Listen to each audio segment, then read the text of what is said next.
Shri Krishna Chaitanya Prabhu Nityananda Shri Advaita Gadadhar Sivasadi Gaur Bhakta Vrinda ज्ञानतिमिरन्दस्य ज्ञानाञ्जनशलाकया चक्षुरुन्मिलितं येन तस्मै श्रीगुरुवे नमः। श्रीचैतन्यमनोभीष्टं स्थापितं येन भूतले स्वयं रूपा कदा मह्यं ददाति स्वपदान्तिकं। वन्देऽहं श्रीगुरु श्रीयुतापदकमलं श्रीगुरून् वैष्णवांश्च श्रीरूपं साग्रजातं सहगण रघुनाथान्वितं तं सजीवं साद्वैतं सावधूतं परिजनसहितं कृष्णचैतन्यदेवं श्री राधा कृष्ण पादान सहगण ललिता श्री विशाखान्वितांश हे कृष्ण करुणा सिंधु दीनबंधु जगतपते गोपेश गोपिका कांता राधा कांता नमस्तुते तप्त कांचन गौरांगी राधे वृंदावनेश्वरी वृषभानुसुते देवी प्रणमामि हरिप्रिये वाञ्छाकल्पतरुभ्यश्च कृपा सिन्धुभ्य एव च पतितानां पावनेभ्यो वैष्णवेभ्यो नमो नमः।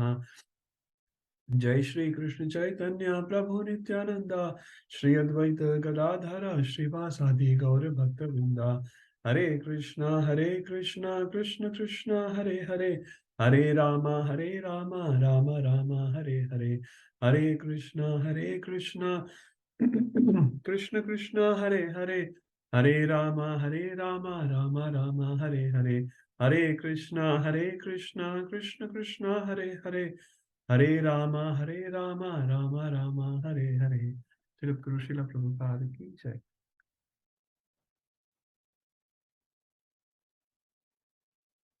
Hare Krishna. So welcome everyone. After Karthik, the first class today. So I know Karthik was extremely busy, but still most of you were attending the whole classes. That's very nice. Now we only have 4 weeks for the exam. So hopefully everyone is ready. So generally speaking, we have 4 classes before the exam, which is on 11th of December. We need some study holidays, Prabhu. Huh? Holidays. Study holidays. Study holidays. Yes, Prabhuji. Whole week is there. And after exam, Prabhuji, 5 weeks off. Bonus leave. So generally, which looks like to me, we'll finish chapter 6 in next 2 classes, which includes today's class and next class. So just a general timelines I wanted to share with everyone. So 10th and 17th probably finish the chapter. And then 24th, everyone can look at the calendar, 24th of November, 1st of December, and 8th of December if needed. We can have 3 classes as a revision of the 6 chapters, and we can also speak about the exam format. And if someone has any other questions or something like that, so we can spend 3 weeks like that.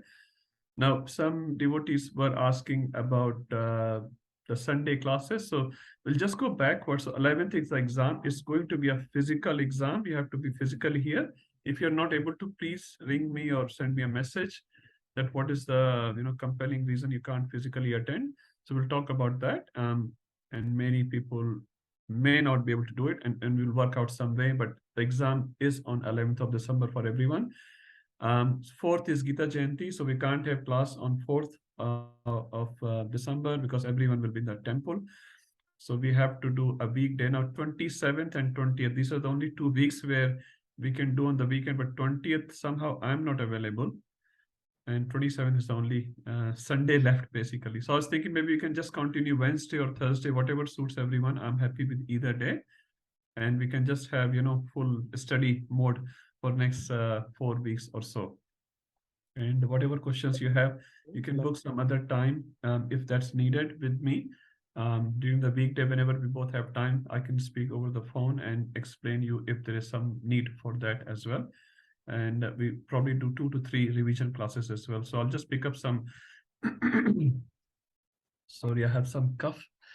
So I'll try to pick up the main theme of each chapter, how the thought flow is going, and maybe pick up some verses, including the key verses which Rupam Prabhu sent quite a while ago. Not sure people even remember that now. Maybe Rupam Prabhu, you can resend that file. It might be helpful. You already have the PDF ready, so it's for everyone's benefit. Rupam Prabhu had put in few pages. Take a printout. There is going to be some verses which you just have to recite. Don't have to write anything. Just recite in front of me in this case. So just be clear. Pronunciation is expected, and tell the meaning. Literally, just speaking 4 verses. And it is only from the list which Rupam Prabhu is going to send, which is actually from MIHE. Rupam Prabhu has not made it. This is from MIHE. So we're just following their guidelines.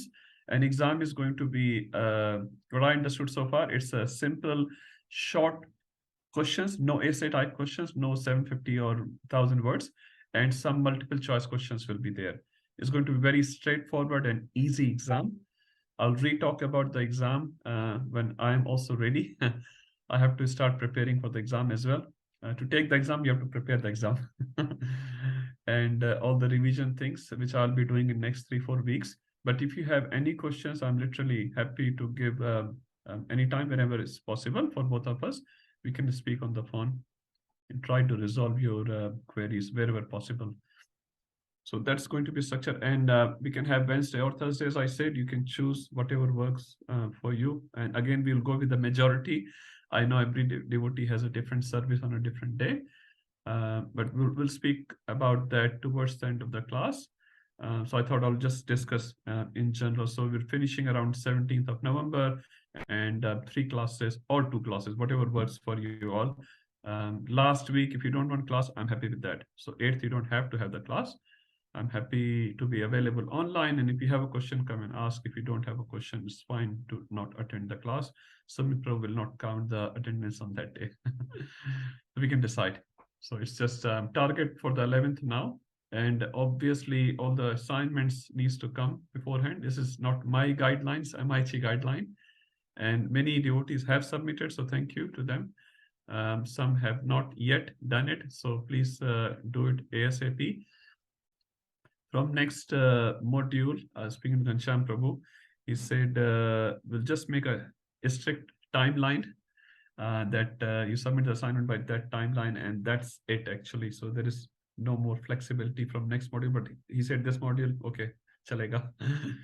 So please do ASAP because it's just our commitment towards the course, and it's relatively very, very easy, already made by MIHE, very, very easy. It's easier version actually.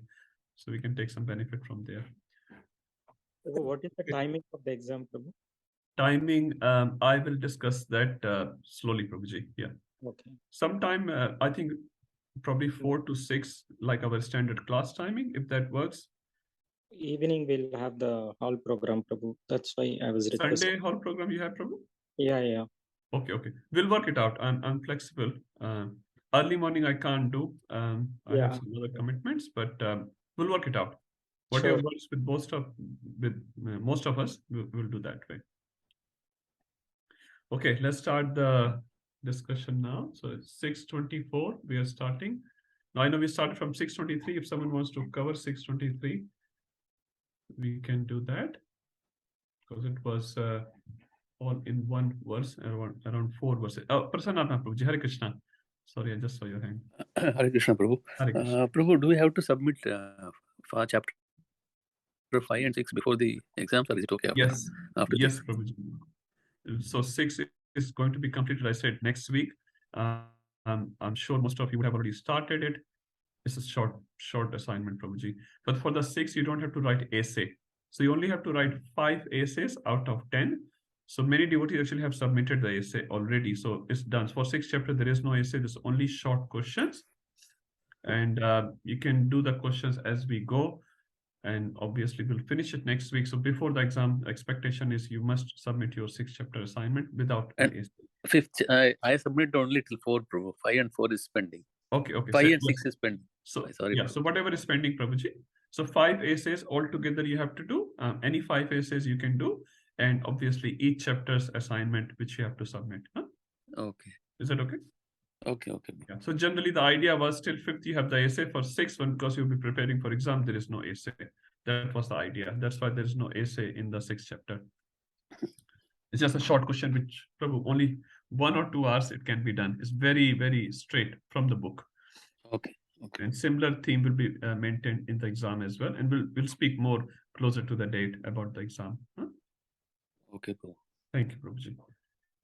Okay, so let's start 6:23. Rupam, Prabhuji, you want to do that last one? मुझे ही पूछते हैं. Hare Krishna. Prabhu, Birthday week, na? Birthday boy. well, I'll take the next one, so I'm not prepared for this one. Okay, no problem, Prabhuji, no problem. Anyone who would like to do verse 23? It's a quick one actually, but it's a very nice principle behind this. I can try, Prabhu. Yes, Prabhuji, please. It's hard to find the translation from that point, but you can read this last 2 lines or something. Because they're all grouped together. I'll do 22 and 23. Okay, Prabhuji, yeah. So the translation, whole translation, in the stage of perfection called trance or samadhi, one's mind is completely restrained from material mental activities by practice of yoga. This perfection is characterized by one's ability to see the self by pure mind and to relish and rejoice in the self. In that joyous state, one is situated in a boundless transcendental happiness realized from transcendental senses. Established thus, one never departs from the truth, and upon gaining this, he thinks there is no greater gain. Being situated in such a position, one is never shaken, even in the midst of the greatest difficulties. This indeed is the actual freedom from all the miseries arising from the material contact. I think the last 2 lines are related to these 2 verses. Yes, Prabhuji, yes. So, yeah, it's talking from, starting with the Atindriyam, that is the transcendental sukha or the happiness, which is said in the 21st verse. So it's related to that, which talking to the Yam Labda Chapram Labam. So that means it's referring to Labda means one who can achieve something. And if you achieve that Atindriyam, the transcendental happiness, that is the greatest gain. So Labam, that is the greatest gain than any other thing. So Manyate Nadikam Tata. So that means it's considered. It's considered. Na adhik. So it's adhik means more, na means no. Never, yeah, never. Yeah. Adhik is more tata than that. There is nothing more than that. That's right. Thank you. So here the transcendental happiness, one will not hanker for anything more than that. Yeah. The next verse talks about the Guru. Guru, you said it means refers to something big, and Dukkena, that is referring to the miseries. So even though if someone is getting very big miseries comes in their way, the transcendental will not be affected by such miseries.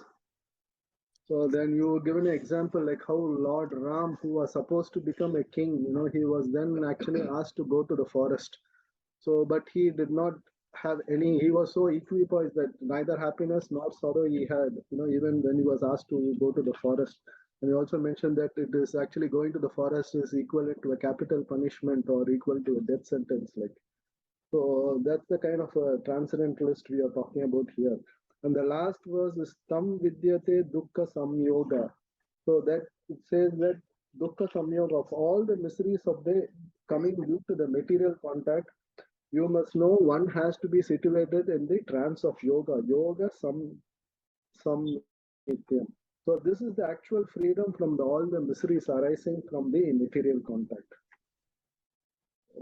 That's what I have on this. Oh, it's very nice. Thank you. So basically, if you're situated in yoga, then only you can do viyoga from the dukkha. There is no other better way. So no matter how many scientific instruments we can buy in our house, and we can manage our house so-called better. I went to someone's house and they were saying, big house. I said, how do you clean? He said, we have robot. I'm like, wow. But to manage robot, you also need something, huh? And robot also doesn't do everything. So it's very, very limited what these facilities can give us. Okay, they do give some facilitation, but not everything. So, but if you really want to get away from all these material miseries, what you really have to do, yoga samhitam. So you have to be situated in yoga. And then even a guranapi, very big dukkha comes in your life, very big distress come in your life, you're na vichalyate, you're not going to be shaken. Another example comes to my mind, as Prabhuji said, Lord Ram, Prahlad Maharaj. So many big dukkhas came in his life, but he was not vichalyate, he was not shaken by that. He was very, very still, very stable in his devotional service. Okay, thank you, Prabhu. So 624, as Rupam Prabhuji said, he likes to do. Hare Krishna. Hare Krishna. Okay, 624. One should engage oneself in the practice of yoga with determination and faith and not be deviated from path. One should abandon, without exception, all material desires born of mental speculation and thus control all the senses on all the sides by mind. So, here we discussed, but let me try with the word by word. So, sa nischayena yoktavya yoga. So, nischayena is, nischay karna is to determine, to form determination. Yoktavya is to practice yoga, the spiritual activities or the yoga system. So, one who practices the yoga system with firm determination and sankalpa, which is, yeah, getting there, without mental speculation, and also not doesn't get deviated, stays within his path. So sankalpa is the other one, and also sankalpa. Tyaktva sarvan asheshtaha. Tyaktva is to leave, to abandon. Sarvan asheshtaha, all types of material desires. So not only one needs to practice with firm determination without getting deviated, but also need to abandon all types of material desires, and mental speculation, which are born out of your mental speculation. And then manasa indriyeva gramam, which is controlling. Manasa is mind, indriya grama is full senses. So controlling your senses. Gram is group. Group. Grameen baatein. Gram mein katha. So someone sitting in a group and talking, for example. So gram mein katha. So grama refers to the samuha, group of indriyas. So he's controlling all the group of indriyas. Thank you. Yes. And viniyamya samanata, which is regulating. So controlling senses from all sides is what is being recommended. One of the examples that we discussed, Prabhu, is like having a hole in a boat. Will the boat survive? It won't. It will sink. So that's something you mentioned is it's not just one material desire or two or three or a number of couple of them. It's all of them. So all our material desires, which are an output of the senses, they should be controlled. They should be regulated by us. And yeah, overall, it emphasizes on controlling our senses. Thank you, Prabhuji. There's one more thing, as you said, overall. So yes, control your senses from all sides. And another message given in the first line, sa nishchayena. Nishchay is very, very important. Huh? Determination. Huh? Utsahat nishchayat dhairya tat karne ka. Yes. So Yes. that nishchay will make sure that no matter how many obstacles come during the journey, you still reach to your destination, which is important. Suppose you are following all the rules of driving, for example, but you don't have nischay that I will have to reach to temple. So you will go 10 kilometers, 20 kilometers, and then you may give up. That I followed for so long, it's not working, whatever. No, you have nischay. No matter what happens, I am going to go to the temple, for example. Yeah. Okay. So one more thing I forgot to mention, please, is that during our journey, there will be gaps. Yes. But we need to have that, back to your point of nischay, we need to have that nischay and faith in Krishna that these gaps will be filled by him through devotees. Yes, that's very important. So no matter how much we do, there will be some imperfections because we are very in a neophyte state, but devotees and Lord is very, very kind, and they will help us. As Prabhupada said, when a child starts walking, mother and father is there to help. the child. They're very happy when the child takes the first step and they hold the hand. So our Guru Maharaj or Vaishnavas, they're holding our hand. They're helping us very nicely to come on. You have made one step. That's very nice. They encourage us so much. All the devotees around us, we are so fortunate. They encourage us. So they will hold our hand and they will take us in the journey further. We just have to cooperate with them. Yes, Nice example. thank you. Okay, now next 625. I can see Sakhi Radhika Mataji. Hare Krishna. Hare Krishna, Prabhu. Hare Krishna. Gradually, step by step, one should become situated in trance by means of intelligence, sustained by full conviction, and thus the mind should be fixed on the self alone and should think of nothing else.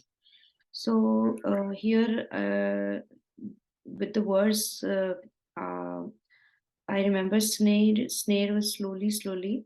Dhriti is convinced that one, like while practicing, when the buddhi is convinced that we are doing the right thing, which is benefactory to us, is beneficial for us, and in the journey we try to control your mind. Atma samastham manaha kritva. Try to control the mind. Na kinchid api chintayate, and not thinking anything else. So this is a journey which we all go through, where like till the time there is this proper conviction, so is there, and the intelligence is there that we are doing the right thing, and then controlling our mind and mana, that brings us closer to Krishna, to get till the time we get that inner fulfillment. I just remembered bits and pieces, Prabhu. That's okay, Yeah. Mataji. No, you're almost there. So Shanai, as you said, step by step. So in the previous verse, we were talking about, till the goal is achieved. So you may get disheartened, discouraged on the way. This thing, Shanai hai, gradually. So nothing happens overnight in the world. Nothing happens. Anything, even small or big, is only achieved by a lot of practices. A lot of effort is needed to achieve anything. Even when our mother seems to be making, roti or paratha very quickly, so effortlessly they make nice paratha or roti, but they have practiced it for last 40 years. Then they can make it very quickly. You ask me to make it, you'll be surprised how long does it take, and the product which comes out, you will not believe it's a roti, or you'll say, Prabhu is a flying disc. You can hit someone. So it is a lot of practice in any field. We don't realize it, but it's a lot of practice and effort being put by that person.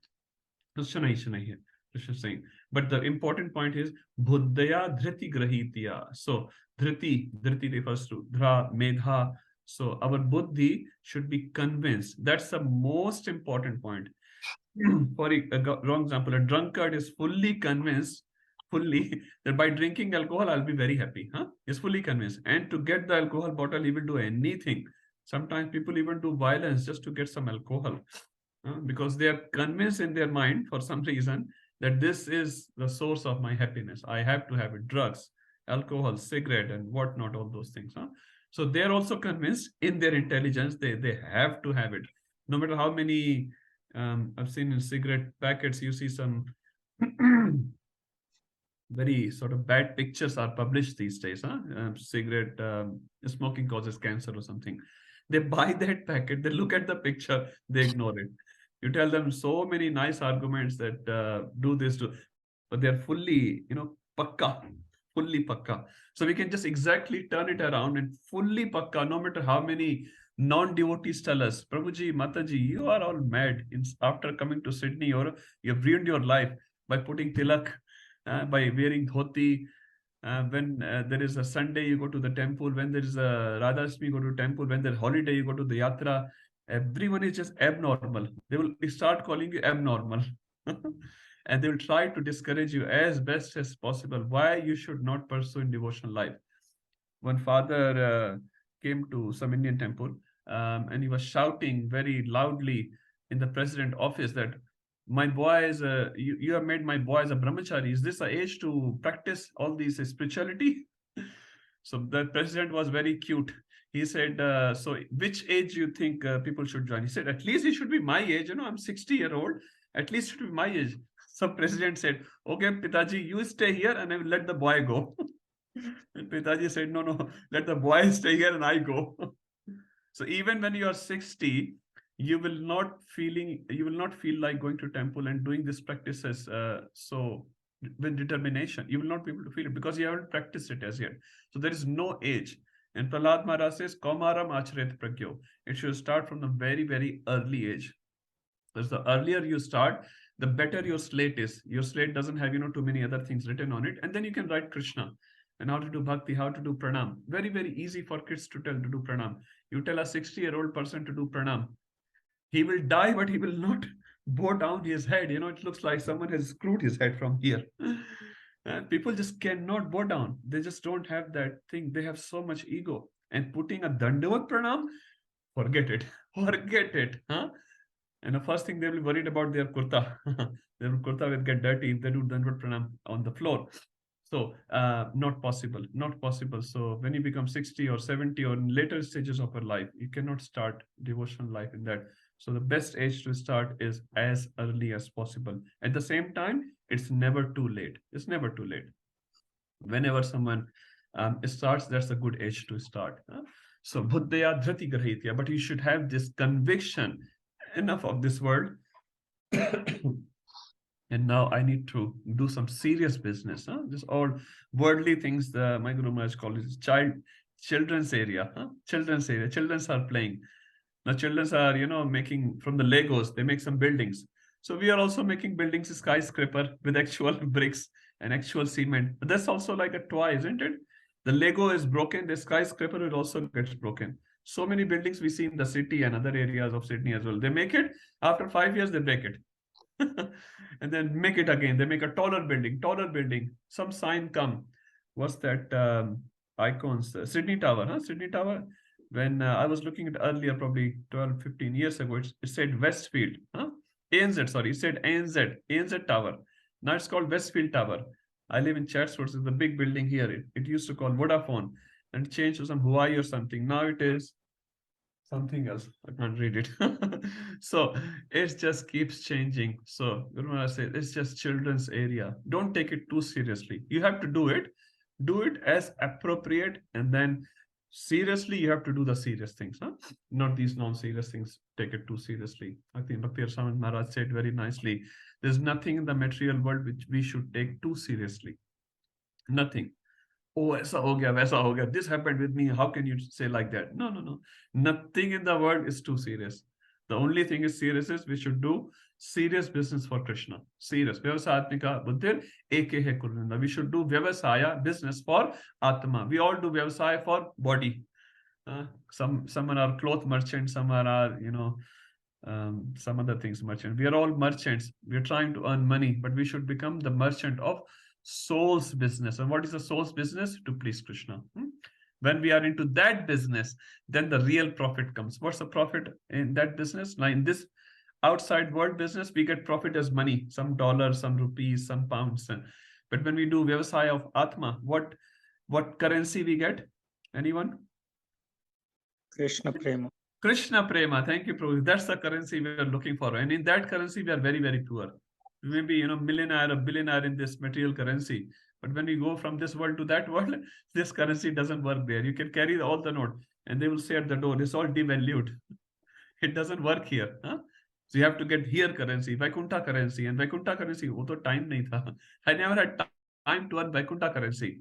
So we are investing our time and our effort in earning Vaikuntha currency, which is Krishna Prema, pleasing to the Lord and to the Vaishnavas. So this is the buddhaya dhriti, and the more our buddhi is convinced in this business, no matter what happens outside, we are convinced.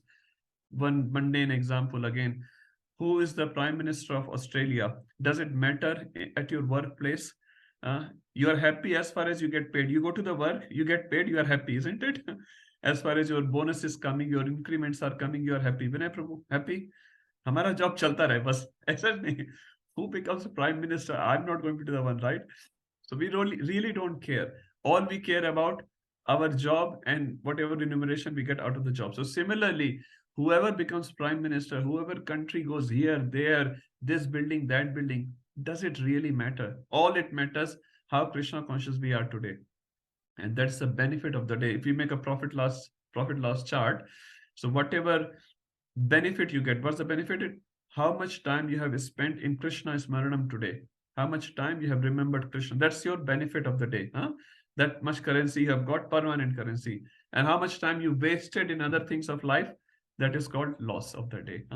So everyone has 24 hours. You can get a lot of currency, no matter where you are, in which situation you are, which body you are, which countryman you are, it doesn't matter.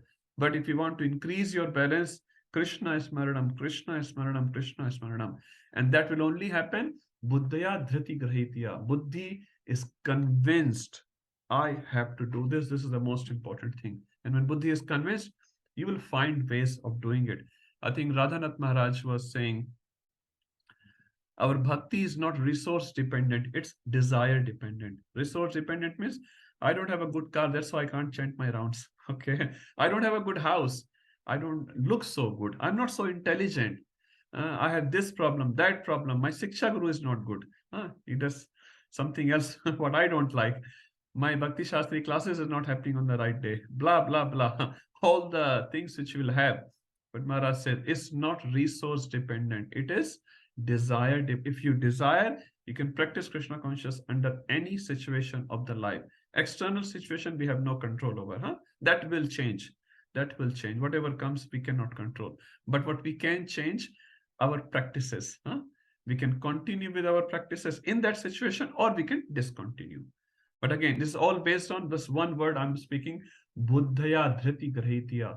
You have to be convinced. And how you get convinced? By reading Shastra and in Vaishnava association.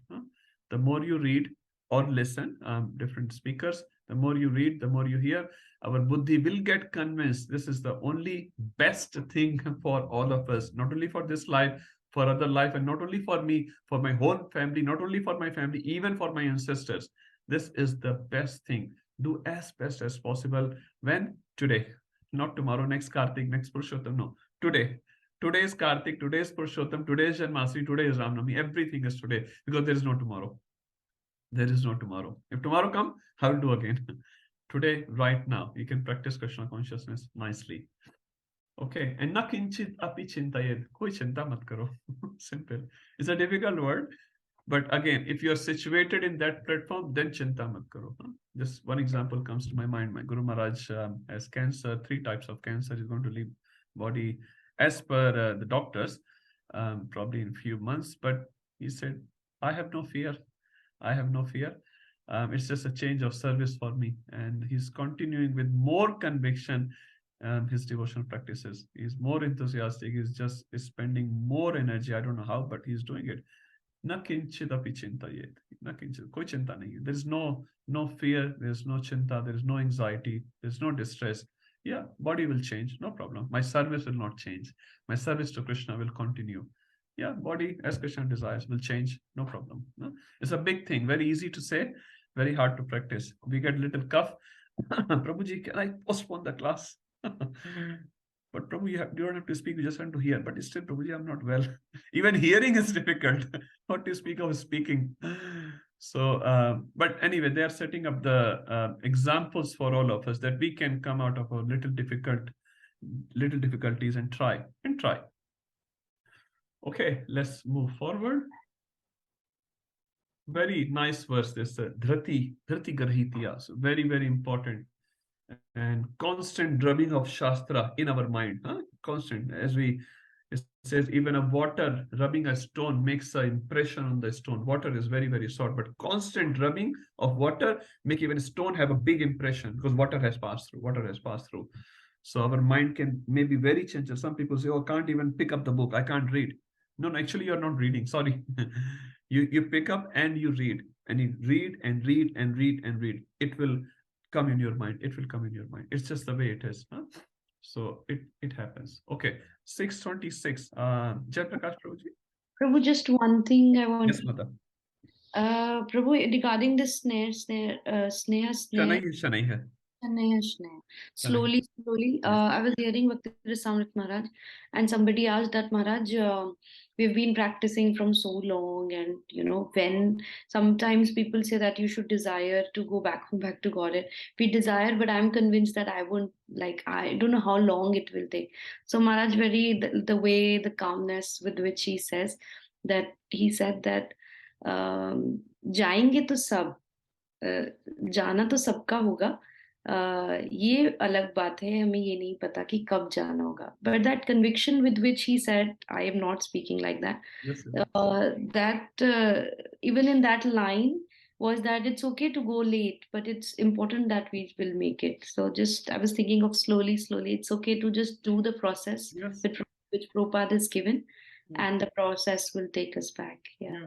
No, thank you. It's very, very nice. So at least that conviction, and spoken by a pure Vaishnava, jayenge to sabhi, everyone will go, everyone will arrive. Huh?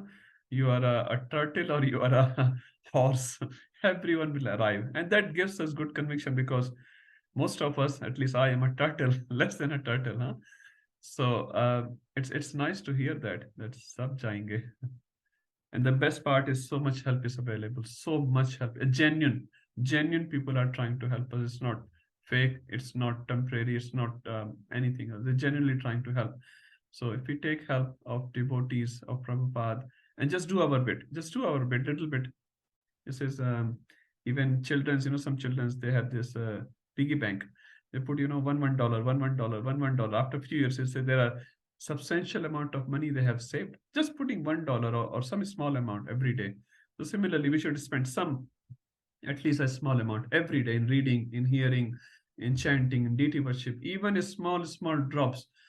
Neha विकर्मणशोषि प्रत्यवायो न विद्यते स्वल्पम अपयस्य धर्मस्य त्रायते महतो भयात्. महान भय. What's a mahan bhay? For a non-devotee is death. That is the mahan bhay. Even from that mahan bhay, you can come out just by putting a drop, and put more drops, why less drops? Huh? Okay, thank you, Mataji, for sharing that point. 626, Jai Prakash Prabhuji. Sure, Prabhu, thank you. From wherever the mind wanders, due to its flickering and unsteady nature, one must certainly withdraw it and bring it back under the control of the self. So this is also a nice shloka where Lord is explaining the nature of the mind, because nature of the mind is always like flickering. Because being in the material world, obviously there will be a lot of distractions. So every time the mind goes back, instead of cursing or blaming oneself, we need to acknowledge that it's the nature of the mind, and then try to bring it back under the control. So similar to like the example is, whenever we are chanting, obviously the mind sometimes goes here and there. In fact, most of the time it goes here and there. So in that case, we just need to acknowledge that it is going, and try to be aware that it is going, and then try to say it's a nature of the mind, instead of why it's going, questioning or challenging it. Just try to bring it back to Krishna and the lotus feet of the Lord.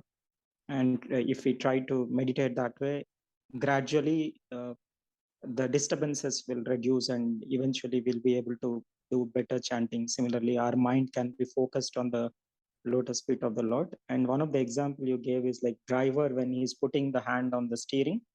So similarly, we need to have our consciousness to be fixed on Krishna's lotus feet. Gradually it will come. And some of the yato means like wherever, and nischalati is becoming agitated, and manasa, mind, and chanchalam is a nature of the mind, like which is like always chanchal rehna, like flickering. And also one of the example earlier we were discussing was when the wind, in a windless place, the candle burns very fixed. So like if material desires are there, obviously there is every chance that consciousness can get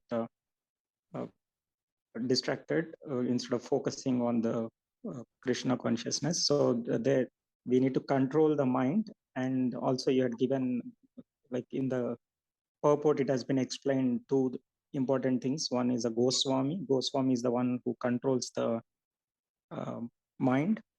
So basically the as per the hierarchy, the self is controlling the mind, so through intelligence. Whereas the other Godas is the one who is like who becomes servant. So basically, mind is driving the self. So he's just trying to have a sense enjoyment, unfortunately.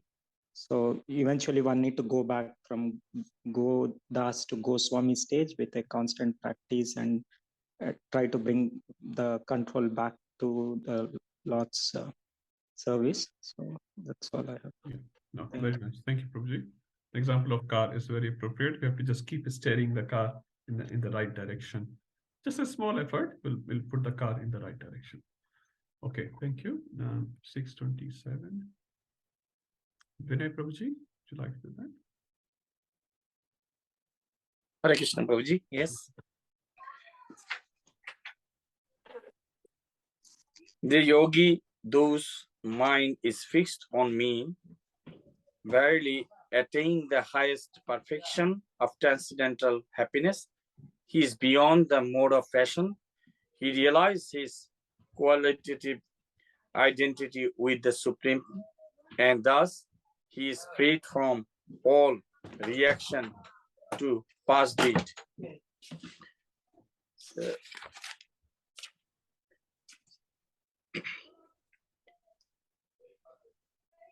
So here, Pushanta Manasanghi is like deeply peace. It's a Shanta is means just peace, but Pushanta is very, very peace, like deeply peace.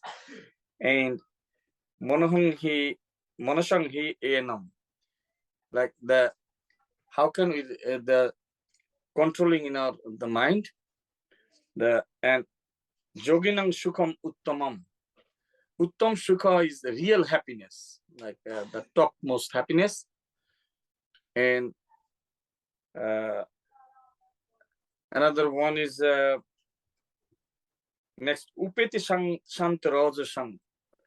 Like when we do this, like deeply peace, and we can reach the real happiness, then we can control our. We are not agitated, you know, Rajasham, and we Shanta. Shanta, we will be the very peaceful, you know. Then 6 anartha, you know, the Brahma Bhuta Akalmasam, like 6 anartha will be wiped away, gone, and then we achieve the highest pleasure. You know, thus we have the Lord Prabhuji. Hare Krishna. Prabhuji, very nice, very, very nice. Huh? Thank you. You explained all the words nicely. So Brahmabhut, I'm just reading Prabhupada's purport. Brahmabhut is the state of being free from material contamination. That's what I'm saying. Akalmashaha. Our kalmash is not like when you go out, you get a little dirty in the body. Yeah, that's a very simple kalmash of a physical body kalmash. But most of the kalmash resides in our heart. Huh? Our heart and mind has all these, 6 enemies residing in us, constantly attacking us. And we just are under the control of our enemies most of the time. So Brahmabhuta refers to free from these material contaminations, and you're situated. There's no Raja.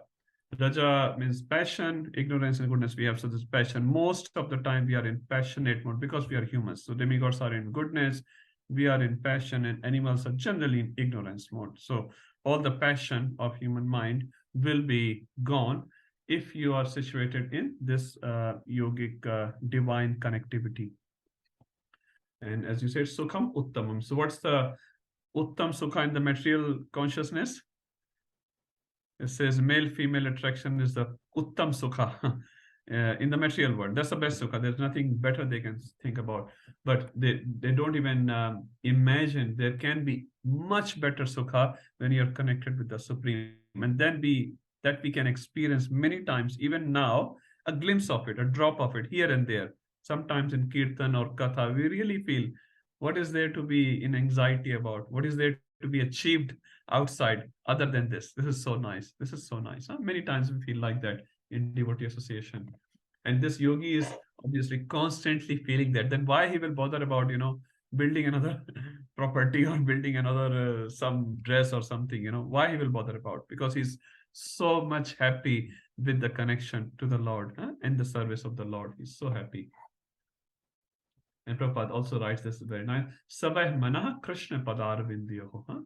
So he put in Ambrish Maharaj example, Ambrish Maharaj had put all his indriyas, including his mind, in the service of the Lord. And that's why he was completely prashant, akalmash, and he became such a great Vaishnava. Mataji, Sakhi Radhika Mataji. Prabhuji, why is it not mentioned that he's beyond the modes of all the modes, but it's just passion? Yeah, so passion is our beginning, Mataji. So upayati shant rasam. So because of passion, we are agitated constantly. You see a little child is constantly looking here and there and turning here and there. But when you become adult, I'm talking externally, you become little shant. Automatically it happens. But children are like that. So first we have to become shant, then we become prashant. So unless you are shant, you cannot become prashant. And how will become shant? Unless the kalmashas goes away. So when the kalmashas goes away, you're situated transcendentally. That's why it's called Brahma Bhuta. We're not saying, Krishna Bhuta or something. Brahma Bhuta is situated transcendentally. Brahman platform is also transcendental platform. But within that, what will best satisfy you is the service of the Lord, which we'll read obviously later. So this is the difference between yogi and a Vaishnava. Vaishnava Yes. is beyond. Yes, definitely. So that's why Vaishnava is always higher, because yogi, okay, when you say yogi, which type of yogi we are talking? So Brahma yogi, for example, Mayavad, Brahma yogi, Brahmavadi, they only go till Brahman platform, only till the light of the body of Krishna. Second one goes to Ashtanga yogi, which we are reading right now. Focusing on the Paramatma in their heart is their target. That's it, nothing beyond it. Definitely, they are transcendentally situated, no doubt about it. They're looking at Vishnu, very big thing. But they are not serving actively Lord Vishnu. They're just looking at Lord Vishnu and they're satisfied. But a devotee is serving Lord Vishnu. And the example can be given hundreds of it. Boys playing Gop Sakhas of Krishna, playing with Krishna. Imagine how much fun is that in playing with Krishna rather than just looking at Krishna. Just constantly looking at it. Looking is nice, but playing with Krishna, and not only playing with Krishna, riding on top of Krishna. Not only riding on, beating Krishna. Krishna, you have to become horse. Krishna will say, I cannot become horse. I'm the prince of the Braja. My father is the king of the Braja. And the Sridham said, in play, no one is a prince and no one is a simple boy. You have to become Ghoda. If you don't become Ghoda, get out of the play. And Krishna starts crying. He sits aside for 20 minutes. No one listens to him. No one sees to him. And the Supreme Personality of God comes begging, okay, Baba, I'll become Ghoda. Can you please include me in your play? And then they make Krishna as Ghoda, they ride on top of him and say, Chalo, chalo, jaldi chalo, jaldi chalo. You have to go fast, Krishna. You are going too slow. And the Supreme Personality of Godhead. Imagine how much sukha is in that interaction with the Supreme Personality of Godhead rather than just looking at him, which is also very, very great. Rather than looking at the mundane pictures, you're looking at Lord. Very great. That's why they are all situated transcendently. Even Brahmavadi are situated transcendentally. They are beyond the modes of material nature. Okay. 6:28. I'm going back for today. Prasanatma Prabhu, Hare Krishna.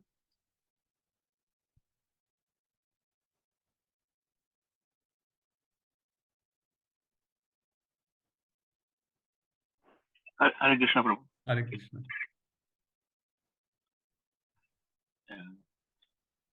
Yeah, 6:28, read the translation. Thus, the self-controlled yogi, constantly engaged in yoga practice, becomes free from all material contamination and achieves the highest stage of perfect happiness in transcendental loving service to the Supreme Lord.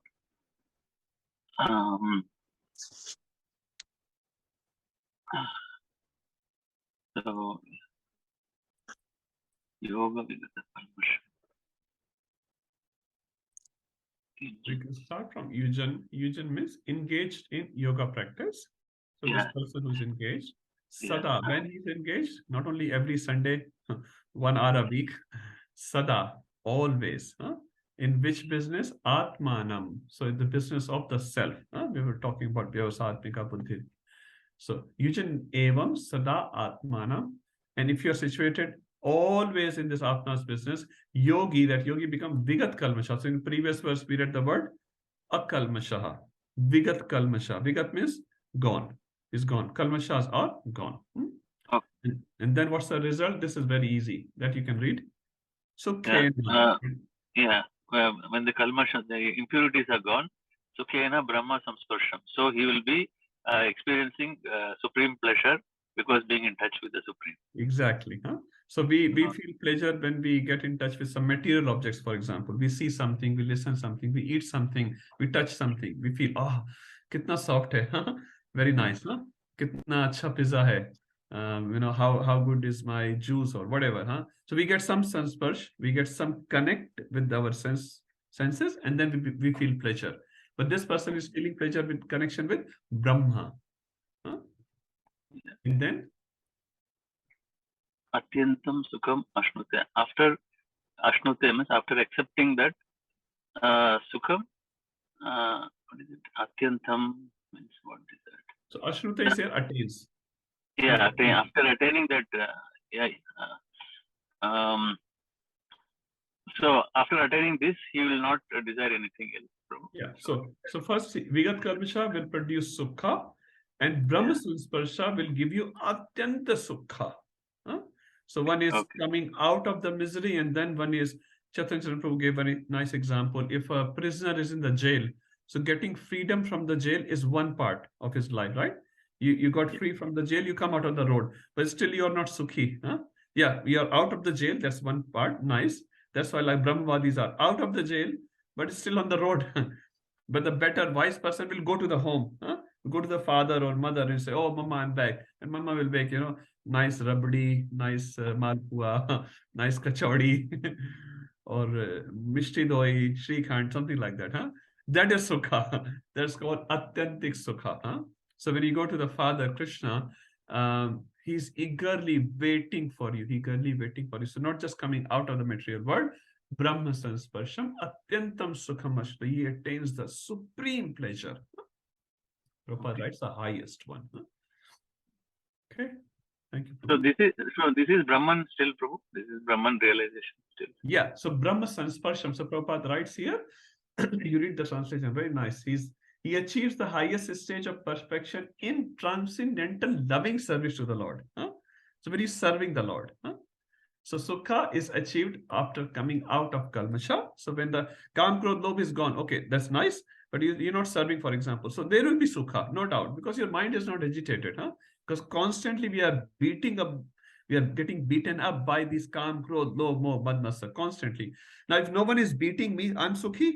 Yeah, yes, but I'm not supremely sukhi. So Brahma Sansparsham. So Prabhupada says, when you do transcendental loving service to the Lord, perfect happiness is achieved. Perfect happiness is achieved.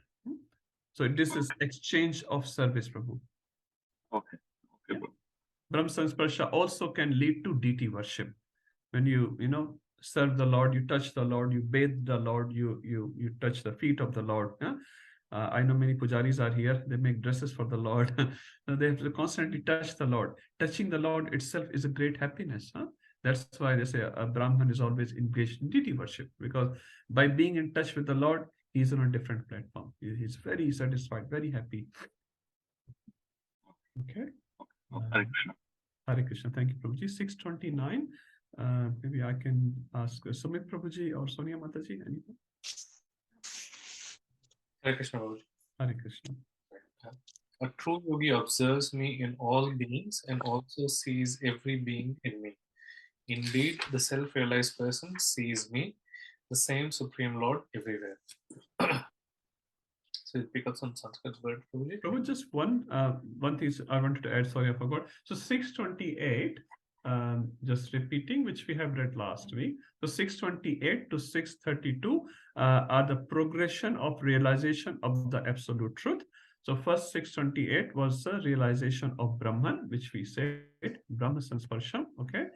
The 629 is the Paramatma level realization, and 630-31 is the Bhagavan realization. So we have read till 30. So this we are reading just a context-wise, this Paramatma realization. And what is that? Sumit Prabhu will tell. Yes, like you mentioned, Prabhuji, it's the Paramatma realization. So Sarva Bhutas Stham Atmanam. Sarva Bhutas Stham means situated in all the beings, and Atmanam is the super soul. And Then Sarva Bhutani Cha Atmani. Again, in all entities, Atmani is in the self, which means the super soul is in all the living beings, all the entities. Then Ikshate.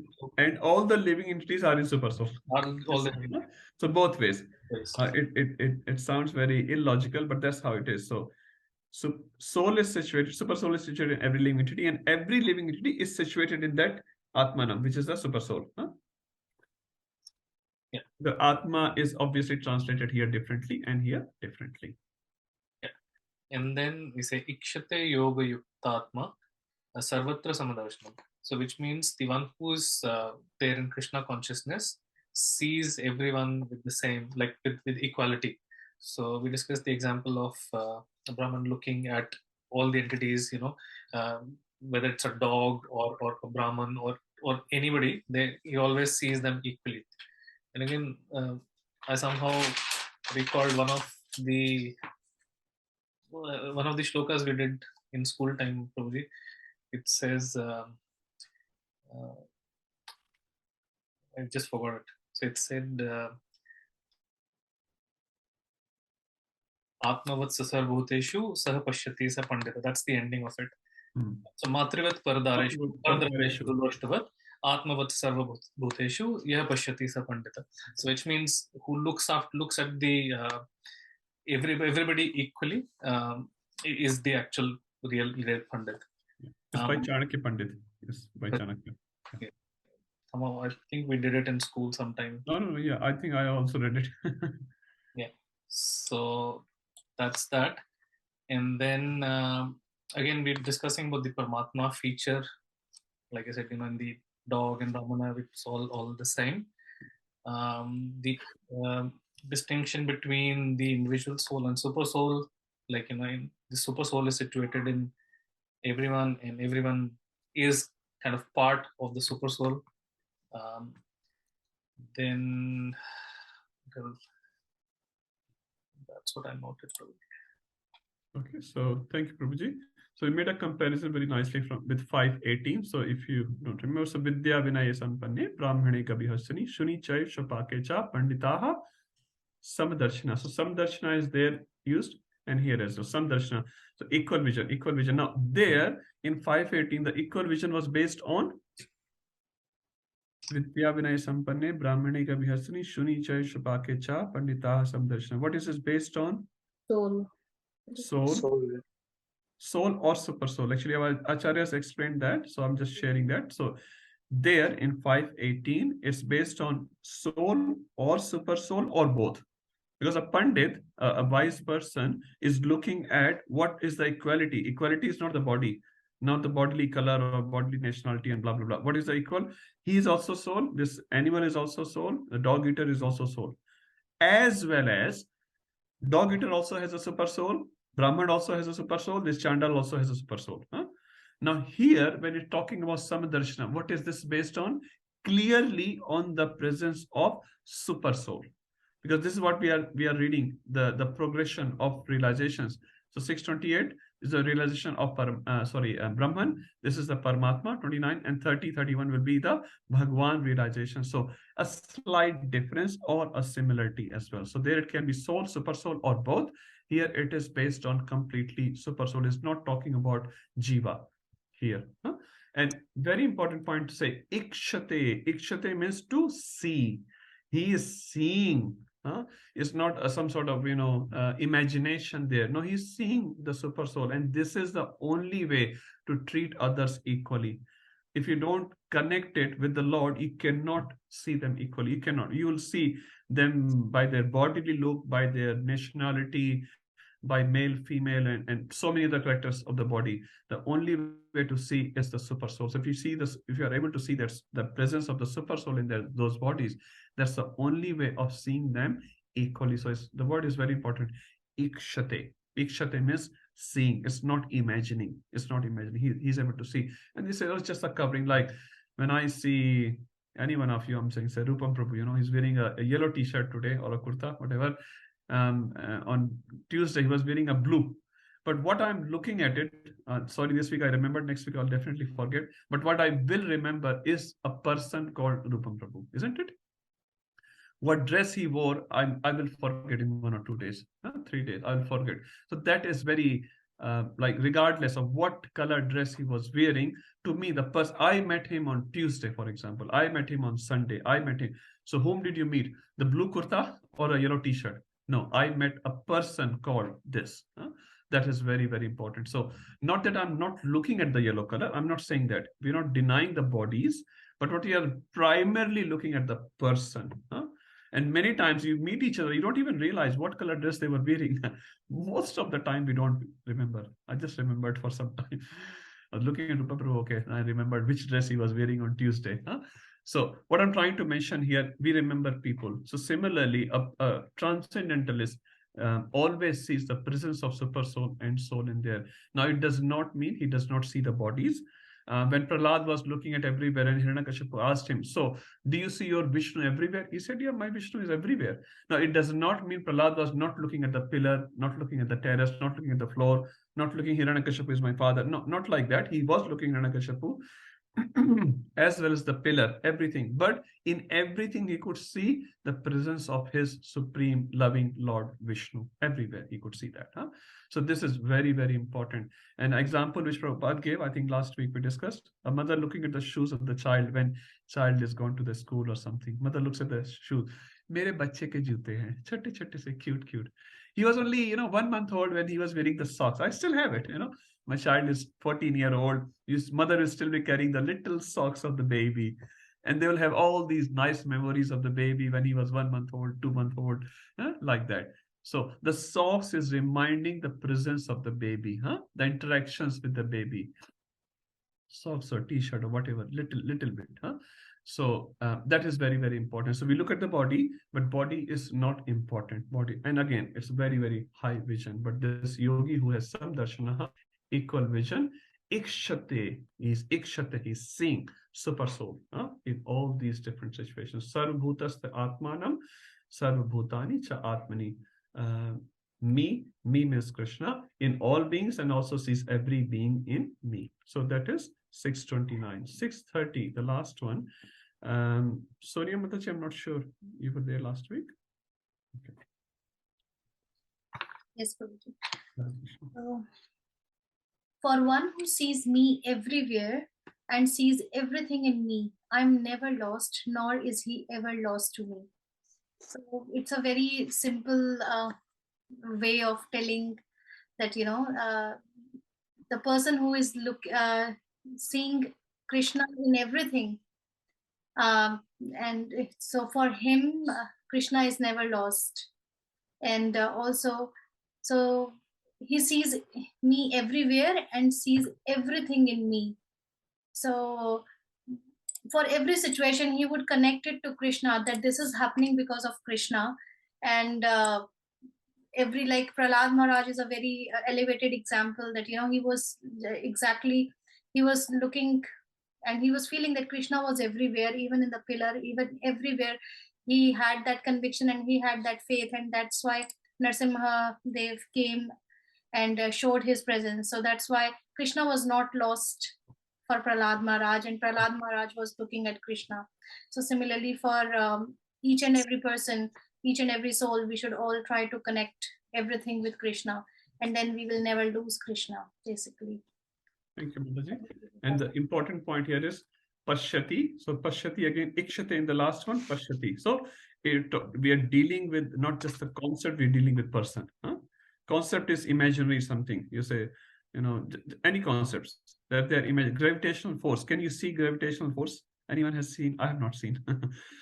We don't have glasses, microscope, or whatever. You cannot see it. This is a different sort of force, but it exists. Everyone understands that. Only because of that we are all sitting, otherwise we'll be flying in the sky. Probably not have a Bhakti Shastri class like that. So Pashyati. And where Pashyati? Sarvatra. As Mataji said, in every person and in every situation. There are two things. Person sometime okay, but situation, wow, no. In every person and every situation, this is created by my Lord for my personal purification. He loves me so much. My parents love me so much. My guru loves me so much. Because of his mercy, I have been put into this hard situation so that I can learn my lesson and move forward, not make the mistake again. Tasyaham na pranashami. And I think I discussed one example of Hanumanji and Lord Ram. Yes, Prabhu. So Hanumanji and Lord Ram. Anyone else can say? Maybe aap bata dijiye. Okay. I'll say, Prabhuji, if it's okay. Yeah, anyone, Prabhu doesn't. Hanumanji went to Lord Ram, and someone had said that Lord Ram carries a diary that has name of all the devotees. Yeah. So Lord Ram picked up the diary and keep flipping, and did not find the name of Hanumanji, and he kind of became a little upset. Hanumanji actually picked up the diary and looking. Oh yes, Hanuman, and he got upset. Oh, my name's not there. He has names of all the devotees, and my name is not there. So what does that mean? But then Lord Ram picked up another diary, and he said, "This is the diary which has the names of those who I remember all the time. And it had name of it had Hanuman on all the pages." And that, Yeah. So Hanumanji is so loving to Lord Ram. Lord Ram never forgets. That's one nice example. And Prabhupada also gives this nice example. Brahma Samhita Premanjan Chureta Bhakti Vilosha. Santa Sadaiva. So Sadaiva, what is important? And Vilokanti is also to see. Ikshate, Pashyati. So they're always constantly seeing the Lord in their heart. Constantly. Okay. Let's start today's discussion. 6:30. That example, Prabhuji, when Lord Rama, when there was a kanta that went into Lord Rama's feet, and Lord Rama was not taking it out because that particular even thorn came to Lord Rama's feet, and he can't leave that thorn. So for devotees, it's a very, very thing. Lord Rama can never ever leave their devotees. Even if we are like the thorns. Yes, even And most of us in many situations are like thorns. As I think I've shared it many times. My Guru Maharaj says, Krishna consciousness movement is not increasing because of you, it's increasing in spite of you. So we think we are great, we are doing so much nice work for Radha Gopinath. Actually, it's other way. Radha Gopinath and other devotees tolerates with all our faults. And then we feel we are great. They are, oh, Prabhu, you are so nice. But one Maharaj was asked, I was in the class actually very nicely. One person asked, a nice devotee, young boy, he asked, Maharaj, how to tolerate others? They're just too much. He said, he was a young boy, very nice. So Maharaj said, you tolerate others as they are tolerating you. So we think we are the only one who are tolerating others. I'm so tolerant, I'm so humble. Actually, it's other way. Others are tolerating us. So Maharaj said, think how they are tolerating you. And he was completely bewildered. Such a nice answer, such a nice answer. So we should not think I am so great. I have no disqualification. I am good in this, I am good in that. And see my humility, how I'm tolerating, my friends, my community, or whatever. No, actually, actually it's other way. And many times when we are able to do it, Krishna says, I think in 8th canto, if I'm not wrong, I give you the strength to tolerate. So Krishna is giving, if he switches off the plug, we will not be able to tolerate anything actually. So whenever we are able to do something, Krishna says very clearly in Bhagavatam, I give you the intelligence. Dadami buddhi yogam tam yene mamu piyantite. So I give you the intelligence. So if Krishna is the giver, who I am to take the credit that I am being humble, I'm tolerating my whatever, I'm tolerating other people. No. Maharaj beautifully said, just imagine how they are tolerating you. Same way you tolerate them. I thought it was very, very nice answer. Rupam Prabhuji. Yes, Prabhu. Prabhu, I have a question. So now, since we have understood from 6.28 to 30, the progressive realization from Brahman realization to Paramatma to Bhagwan, is that a hierarchy, Prabhu? And Definitely. Second part of the question is, so if that's a hierarchy, should we then aim for the Bhagwan realization? Is that where our consciousness should be? Yes, Prabhuji. And in verse 31, so 30-31, Krishna will prove who that Bhagwan is, and 32 will give the conclusion. And we'll see in the verse, Prabhuji. So, and he will tell, and let's read the verse, Prabhuji, and your answer will automatically be answered by Krishna. Would you like to read that? Yeah, sure. Yes, bro. It is actually exact answer of your question, Prabhuji. Verse 31. It's a combination of 29 and 30. Okay. Sarvabhuta sthitam yo mam Sarvabhuta sthitam yo mam bhajante ektvam ashishtita bhajati ekatvam asthitaha sarvatha vartamanopi sarvatha vartamanopi sa yogi mai vartate. sayogi mai vartate. Translation.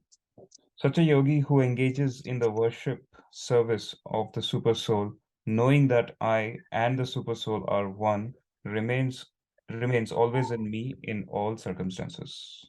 Thank you, Prabhuji. So Sarva Bhuta Sthitam. So what does this refer to? You remember 629? I'll just open that.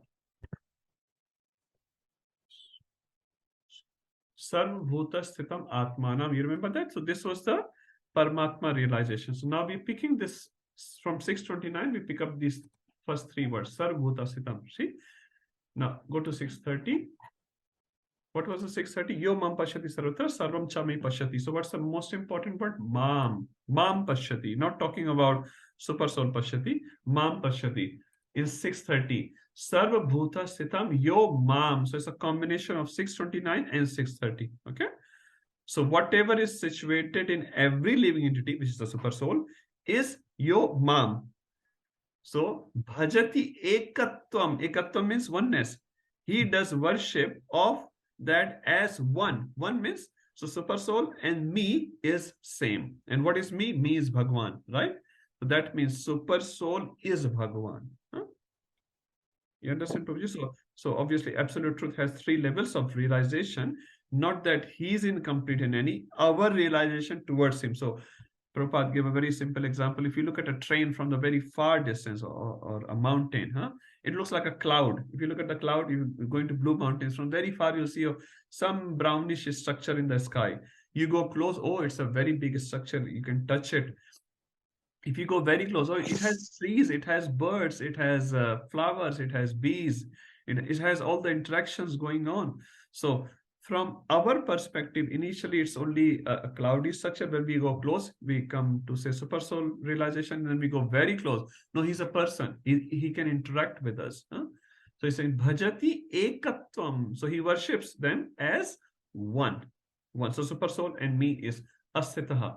Sarvatha vartamanopi. And he remains in that consciousness always. Not sometimes super soul dal badalu. Sometimes people change the parties. No, sarvatha vartamano. He's situated in that sort of consciousness all the time. Sayogi mai vartate. He is a true yogi. So basically 631 is also Bhagwan realization, and it's proving that Bhagwan or super soul is the same thing. So if Ashtanga yogi is targeting super soul, so Krishna has proved very, very clearly through this verse 31 that I am the same one, what you are targeting. Now, he's obviously not talking about service aspect and interaction aspect and all those rasas. Obviously, that will come later, but I am the same. So whoever is saying, some Brahmavadi says, Brahman is higher than Bhagwan, but that cannot be the case. That cannot be the case. So Brahman is Brahmano hi pratisthaham. So in 14th chapter, 1426, Krishna says, I am the pratishtha, means foundation of Brahman. I'm the foundation of Brahman. So even like you have a building, the building will have a foundation. The building is standing on the foundation. So foundation is very important. Without the foundation, building will not be there. So he's saying, Brahmano hi pratishtha aham. I am the foundation of that Brahman. So who is important, the building or the foundation? The foundation, which is Krishna. And here is saying, Sarva Bhuta Sitam, whatever is situated in all the living entities, which is the super soul, Yomam and me, Bhajati Ekatvam. Ekatvam, very clear word. Worshipping like one, they both same. So I'll read Prabhupada translation. Such a yogi who engages in the worshipful service of the super soul, which is Sarva Bhuta Sthitam, knowing that I and the super soul are one, ekatvam, remains always is vartamanopi, remains in me in all circumstances. So that is a true yogi. So it's again progressing upwards. Now I'll just read one translation Prabhupada has given, actually two here, very nice. It is from Narad Pancharatra and Gopal Tapni Upanishad. So I'll just read Gopal Tapni. Vishnu is one and yet he is certainly all pervading. So in Sanskrit, the definition of Vishnu is Sarve Vishati iti Vishnu. Vishati means to phaila hua hai. The spread everywhere. Sarve Vishati iti Vishnu. Vishnu is the one, and yet he is certainly all pervading. By his inconceivable potency, in spite of his one form, he is present everywhere as the sun appears in many places at once. So this example also is given by Jiva Goswami. So he said, if there are 100 pots filled with water, for example, you put it one place, how many suns you will see if sun is in the sky? How many? 100 reflections. Huh? It's one sun reflected in 100 water pots differently. So you cannot say, oh, it's 100 different suns. No, it's only one sun. It's a reflection. So we are like the reflection of the Supreme Personality of Godhead. So the Supreme Person is getting reflected in our heart. He is one. Huh? But the Super Soul is exactly sun. So sun's reflection and sun is one.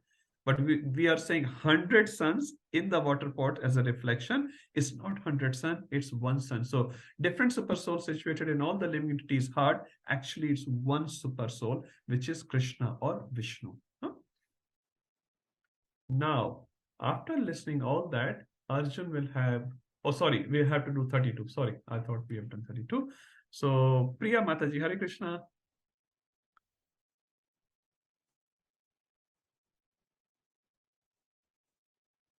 Hare Krishna, Prabhuji. Hare Krishna, Prabhu. Hare Krishna, Mataji. Would you like to do 32?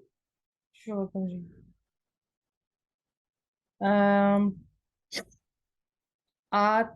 Atmopamyena sarvatra Atmopamyena sarvatra samam pashyati Arjuna samam pashyati Arjuna sukham va yadi va dukkham yadi va dukkham sayogi paramo mata. Sayogi paramo mataha. Translation is, he is a perfect yogi who, by comparison to his own self, sees the true equality of all beings in both their happiness and their distress. So Arjuna. Thank you, Prabhuji. Thank you. So Atma. So Atma refers to with his self. Upamanyena. So it's like upama, comparison. Huh? Upma we have, not khane wala upma. Comparison upma.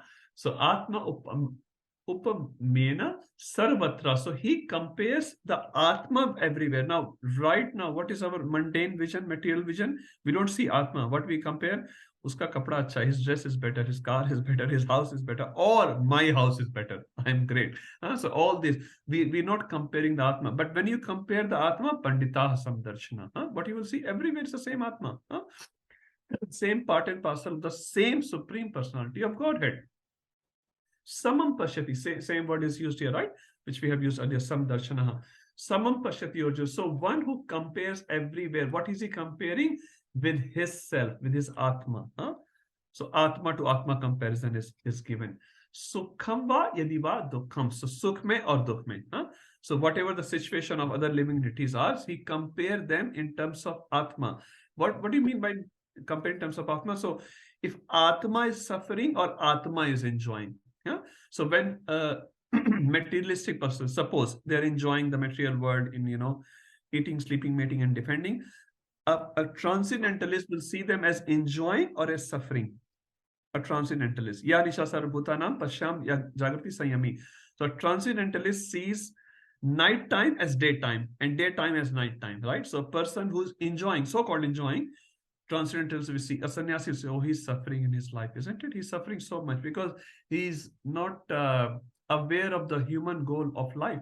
And he's wasting his life just in eating, sleeping, mating, and defending.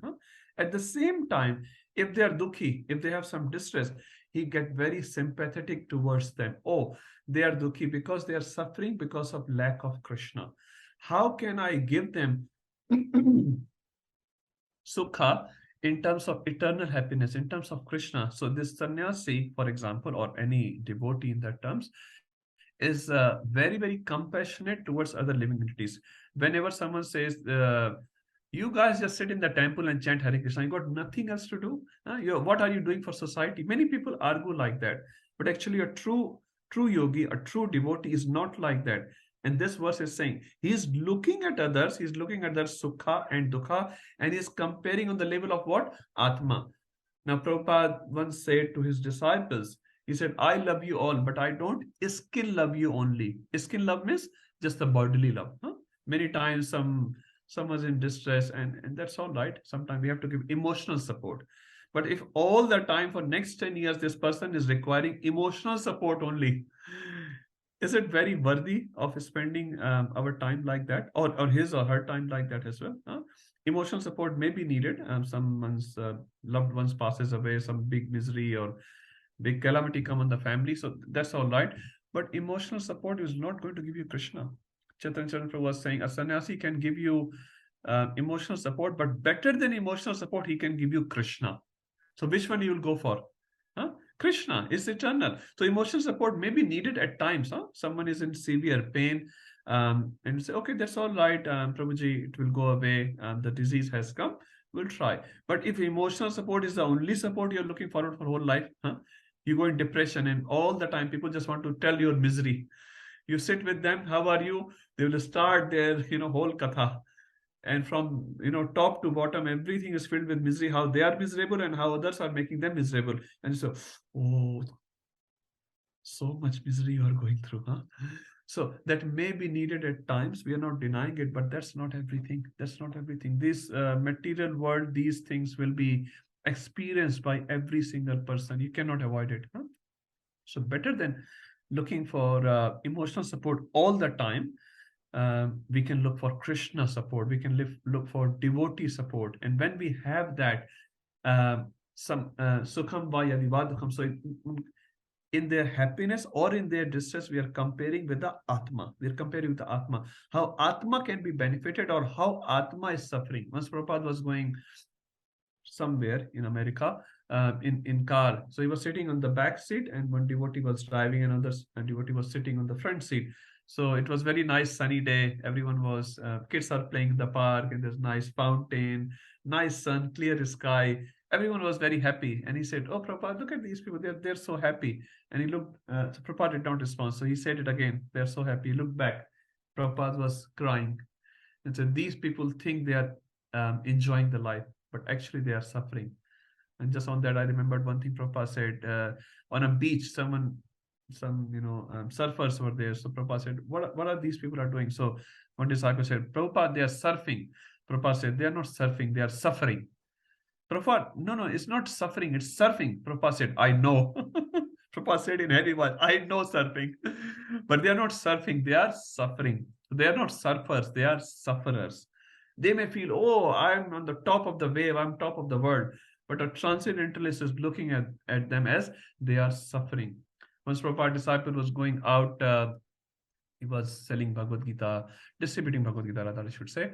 So people were not interested in taking Bhagavad Gita. So in that time, in 70s sometime, there was a very popular book written by a big philosopher, a Western philosopher was, you are okay, I am okay. So basically, it's like you scratch my back, I scratch your back. So you are okay, I am okay. So when the devotees will approach people to show Bhagavad Gita, they say, I don't want Bhagavad Gita, give me, you're okay, I am okay.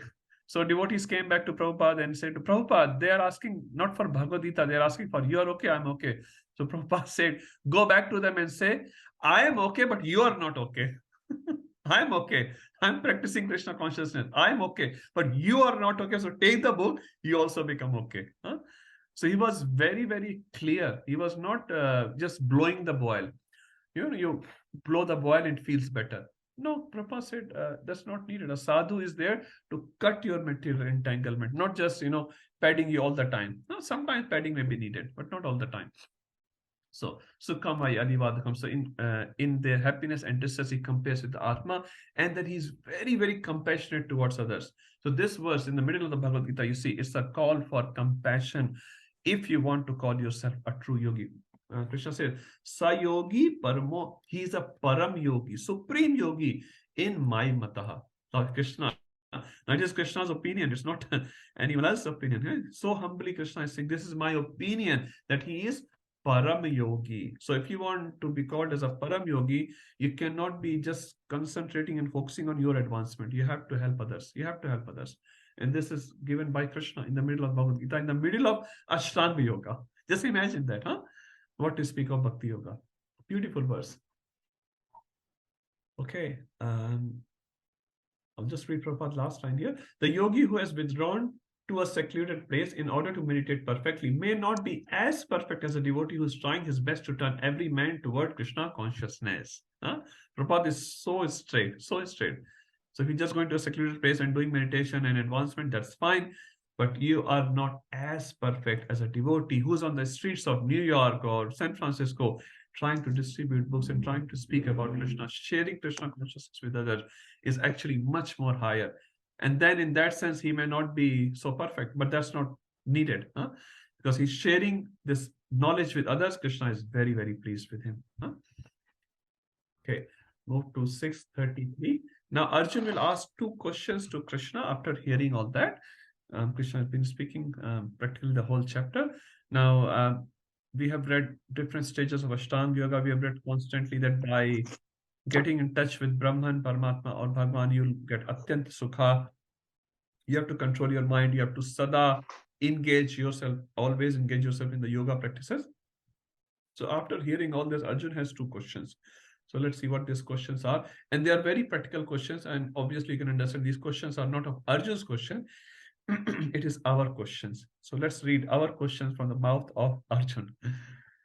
Who will read this? Vijay Gopi Mataji, would you like to read? Yes, Prabhu. Arjuna Uvacha. Yoyam yogastvaya proktaha. Yoyam yogastvaya proktaha. Samyena madhusudana. Samyena madhusudana. Edasyaham na pashyami. Etasyaham na pashyami. Chanchalatva sthitam stiram. Chanchaltvat sthitam stiram. Arjuna said, O Madhusudana, the system of yoga which you have summarized appears impractical and unendurable to me, for the mind is restless and unsteady. Thank you, Mataji. So the whole Ashtanga Yoga practices, even Bhakti Yoga, is based on what? One factor, controlling the mind, isn't it? If the mind is not controlled, no matter how much physical arrangements you do, it won't matter. You get the best chair, you get the best dress, you get the best house, you get the best car and the best money and everything best. But you don't want to do it. What you will do? Get out. Huh? So your father or mother can provide you the best facility, so-called. But if the child is not willing to do that activity because of his mind is somewhere else, he will not be able to do it. So Arjuna say, Yoyam yogas tvaya. So you just have spoken about yoga, tvaya prokta. Prokta means to speak. Tvaya means tum. So you have just spoken about the yoga. Samyene, which yoga? Samyene madhusudana. So Samyene refers to samadarshanaha. Now here actually Prabhupada saying generally, okay. So Samyene madhusudana. Hey Madhusudan, you have just spoken about the yoga. Etasyaham na pashyami. I am not able to see. What I am not able to see? Actually, Samyene here is some na pashyami. I'm not able to see Samyena equally. Why I'm not able to see equally? Chanchalatvat sthitam sthiram. Because my mind is very chanchal, very, very flickering, and he is not stable. So mind is restless and unsteady. So the system of yoga, which you have just summarized, appears impractical and unendurable to me because the mind is restless and unsteady. Just give me 1 second. I'll read this 34. Yeah. So let's go back to 33. Okay. So the basic crux of this verse, you can say, Napashyami. What Napashyami? What I will not see? Samyena madhusudana. So Krishna has constantly been talking about this Samya, Samdarshana, right? You have to look at Samdarshana. So Arjuna says, my dear Krishna, although you have spoken so much about it, but my mind is very flickering and unsteady, and I cannot see with samta. I cannot see with equality. What I cannot see with equality? Duryodhan and Yudhishthir Maharaj. Can I see with equality? Arjuna is saying that no. Can I see, say, Dusashan or Karna versus Bhima equally? No. Can I see Shakuni and Vidura equally? No. Although you have been spoken the importance of seeing equally, but I am not able to see them equally. Why I'm not able to do that? Because my mind is very chanchal and asthir. And then in the next verse 34, he will explain what are the different qualities of the mind, I should say disqualities of the mind, by which he is not able to have this equal vision. So let's read 634. It's a very, very, very popular verse. Everybody will know this. So anyone would like to read this? Chanchalam hi Krishna. Chanchalam hi manah Krishna. Ramati balavadrudam. Ramati balavadranam. Tasyaham nigraham manye. Tasyaham nigraham manye. Vayorivasu dushkaram. Vayor iva sudushkaram. The mind is restless, turbulent, obstinate, and very strong. O Krishna, and to subdue it, I think, is more difficult than controlling the wind. Thank you, Prabhuji. Prabhupada, So now Arjun gives 4 qualities of the mind. What are the 4 qualities? Chanchala. So Chanchal is 1. Pramathi is 2nd. Balvat is 3rd. And Dridham is the 4th. So these 4 qualities are present in the mind. And because of that, I'm not able to have Samya vision, equal vision. So what does Chanchal mean? Chanchal means flickering, we call it, like a child. A child is always chanchal. You see a very, very little child, they are always moving around here and there, and they will never sit idle. And mama and papa will be tired and say, Bhaiya, please sit down for a while. The children are always, and it's nice. It's nice. So they are like that. And in their childish innocence, they will touch something, and it can be sometimes dangerous for them as well. It's not only fun, but it can be dangerous sometimes. So chanchal. So mind is also very, very chanchal. Now we are sitting in this Bhakti Shastri class, but your mind is where we don't know. Your body is here. It doesn't mean our mind is here. And in a second, our mind can go to America or India or Switzerland or, at our workplace or to our some loved ones in India. So it travels so fast. It travels. And right now, when we are speaking, everyone is thinking something else. I can see the faces. They are here, but they are not here. But that's okay. I'm not also here. I'm in Vrindavan and Mayapur. I'm having nice memories of Vrindavan and Mayapur. So good. So Chanchal, it's very, very Chanchal. And within a second, it will come back as well. Chanchalam Himana Krishna. Pramati. Pramati means pagal. Dil to pagal hai. Everyone has seen that movie. So mat mane pagal, and Pramati mane super pagal. Completely pagal. So not only spiritualists accept that, even materialists also accept that, and they stolen all these concepts from actually Vedic literature only. Dil to pagal hai. It's written actually is spoken by Arjun. Arjun is saying Pramati. We see Rishabh Dev also says Nunam Pramate. Anyway, he also talks about the mind, that mind is super mad. It's just not mad. So what does super mad means? Some chanchalta of a child or flickeringness of the child is due to innocence of the child. He's very explorative. He wants to explore different objects. But the pramati means pagal. Now, anyone likes to have friendship with a pagal, with a madman who is literally disturbed, not so-called, literally disturbed. Some brain is not functioning. He may think, I'm the president of Australia or America, or this country, my neighboring country is attacking me and I need to go and protect my country. And if he imagines that you are the neighboring country and he starts protecting his country, you'll not be sitting in a good shape. He will start punching you and whatnot, because his mind can imagine anything. So that's a pagal, that's a mad mind. Imagine if someone is super mad. Super mad. Super mad means the limit of madness. That is called pramati. Pramati means very, very mad. Why we are calling pramati? We'll look at the next words and we'll understand why. Balvad. Balvad means very balwan. In Hindi, there's our words called vidwan, dhanwan, balwan. So one, and in Sanskrit, we have a word called bhagwan. One who is the possessor of the bhaga. So one who is a possessor of dhan, for example, is called dhanwan. One who is possessor of vidya is called vidwan. So balwan means one who's a possessor of bala. So he is super pagal and super balwan as well. He's very, very strong. Suppose one mad person gets admitted to, mental asylum somewhere, but he's a boxer, a super, Muhammad Ali or something. He becomes mad, for example, and he goes. Do you think it will be easy for, the staff members there to control this Muhammad Ali? He'll just knock them off. But he doesn't know what he's doing. But he's very, very strong. Will it be easy for the staff members there?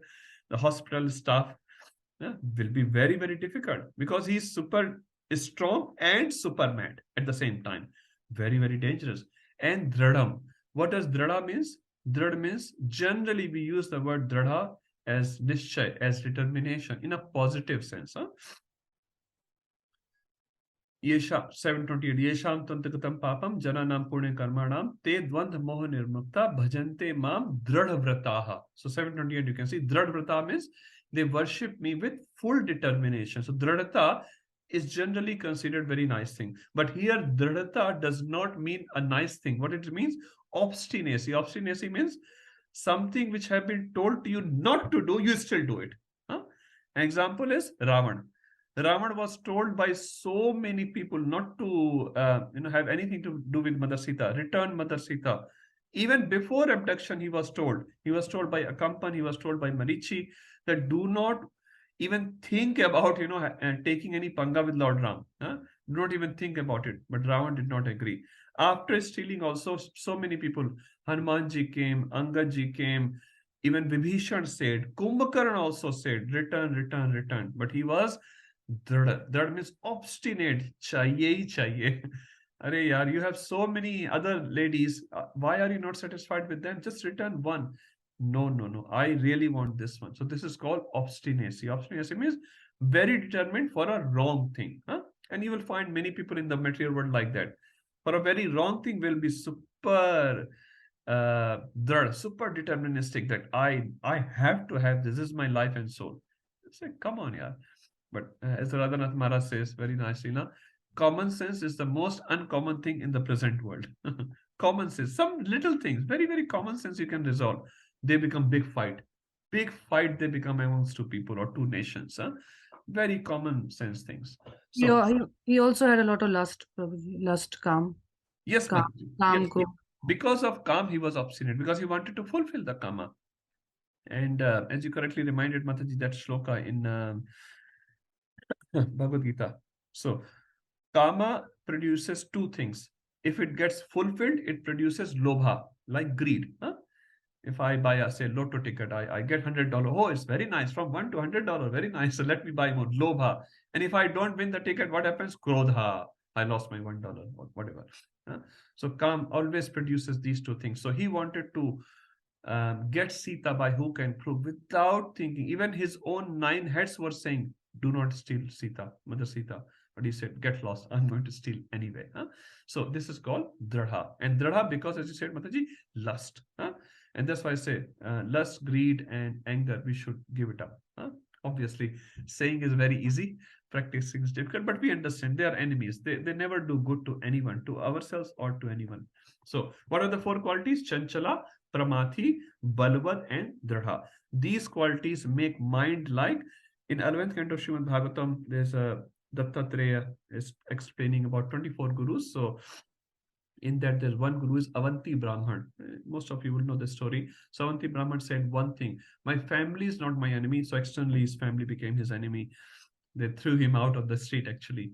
But eventually he realized, actually, my family is not my enemy. Demigods are not my enemy. Who's my enemy? My mind is my enemy. So if I'm able to control my mind, I will feel actually good towards everyone. If I'm not able to control my mind, as we can say in the case of Hiranyakashipu, he had everything under his fingertips, everything. But he had no control over his mind. That, oh, one boy is chanting Narayan instead of Hiranyakashipu. It's okay. Why this boy is not chanting my name? He's chanting Narayan's name. Why? So these 4 qualities, or rather these qualities, makes the mind extremely dangerous. So he's very chanchal. You don't know where he will go. Like Ali, you remember Ali Bano, Jyotishika. Ali, he just goes anywhere, everywhere. Chanchal. Pramati, very, very strong. No, sorry, Pramati is super mad. He's very mad. He doesn't know what he's doing. Balavad is very, very strong. So if he punches you, he will be knocked down. And drada, and in the punching you cannot put any logic. You cannot put any logic to the mind. Mind will say, pata hai galat hai, fir bhi karna hai. How many of you experience that? I experience. Pata hai, so many times when devotees mercy, we know this is not good for us. We still get inside that thing. Chalega.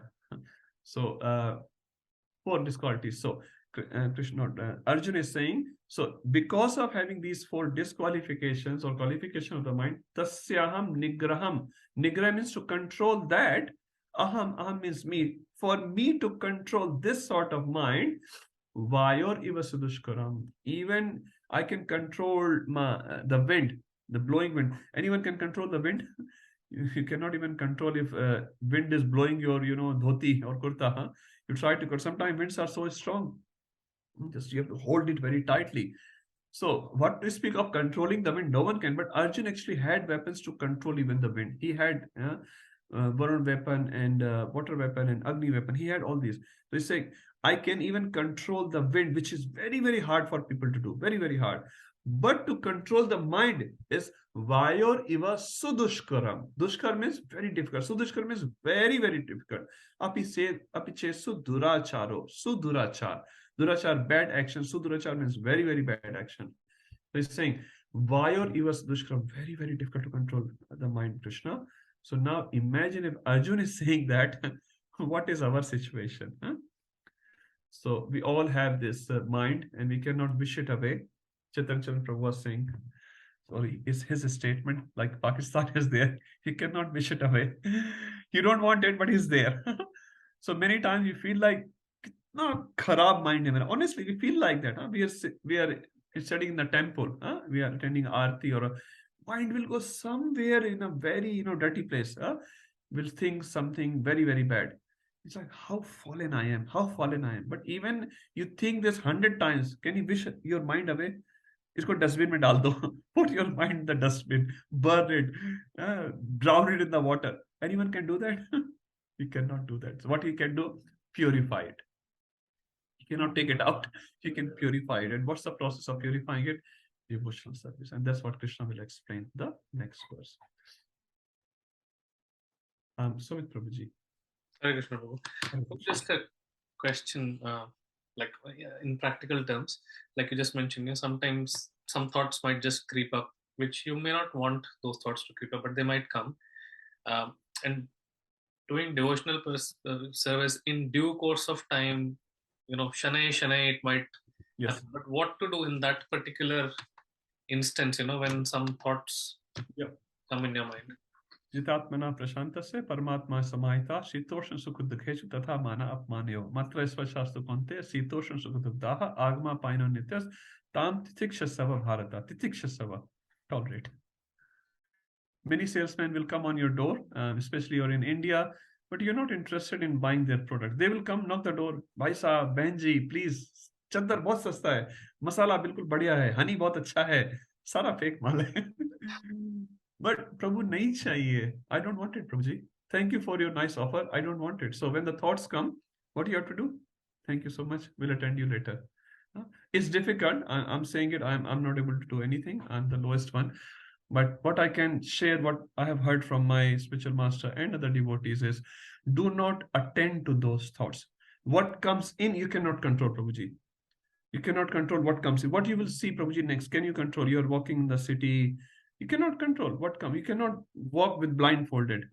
But what you will do with that you can control. So will you buy the product of the salesman, or you will say, thank you so much, and go to the next store? I'm not interested. No matter how many knocks you do not respond. So similarly, what comes, you cannot control, but what goes out, what's the reaction you're going to be, that you can control and say, Hare Krishna, thank you. Many times what I've heard, don't say no to the thoughts. Say, I will attend later. In our state, that's the best. When you say no to your mind, mind will think every single color monkey except a red monkey. What you will think? Red monkey, red monkey, red monkey, red monkey. So as soon as you say no to your mind, wahi mangega. No, I'm not going to take pizza. I'm not going to take pizza. I'm not going to take pizza. Your mind is like, pizza is so nice. How can you say no to it? Abhi garam, from Oven just coming hot with double cheese layer coming. Mohan Prabhu has just made a nice pizza tray. How can you, and rabdi be there. So when you say no to pizza, pizza will be constantly in your mind. So don't say no. Initially, eventually, yes. Initially, say, I'll eat tomorrow. Prabhu, I'll take home. Put in a bag, something like that. So say to your thoughts, I will attend to you later. My Guru Maharaj says, put all your material thoughts in one shelf on the top and say, I'll just be back. He said, just be back. Just coming, just coming. And you go and serve Krishna. And another thought comes, yes, definitely I will go to the movie. Put it on the shelf. Just go and serve Krishna. Another thought come, what about our new holidays? Yes, definitely put it on shelf. So keep putting on shelf, and you go back and serve Krishna, serve your deity, serve the holy name, serve Vaishnavas. And when you come back after a few years, you'll say, Arey, shelf is empty. Shelf is empty. Huh? So it will take time. It will take time. And some products you will buy, and they're also good because they will frustrate you. So that gives you faster realization. So slowly it will happen, Prabhuji. Huh? Sure. Just sharing what I heard. Okay, Rupam Prabhuji. Yeah, Bro, I have a question, but before that, I want to share something which you just Please. explained. Please. On focusing on right things. So in one of the lectures I've heard, when pilots are trained and when they are trained for, let's say, crash landing, and let's say you have got two obstacles, two trees, buildings, and you have to take your plane between them. The training is don't focus on the trees, focus on that empty space. So don't focus, don't worry about the trees, don't worry about the buildings. Focus on the gap between them, and Wow. you will automatically sail the plane between the space. So Very good. Very good. So focus, like Arjun was focusing on the eye of the bird. Yeah. Not focusing on the bird or the tree or the sky and this and that. Just focus on it. Focus on Krishna's service. That's a very, very nice. Thank you. Yeah.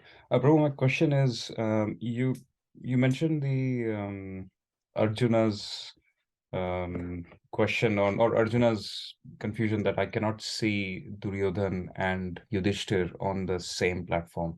I cannot see Shakuni and Dura in the same platform.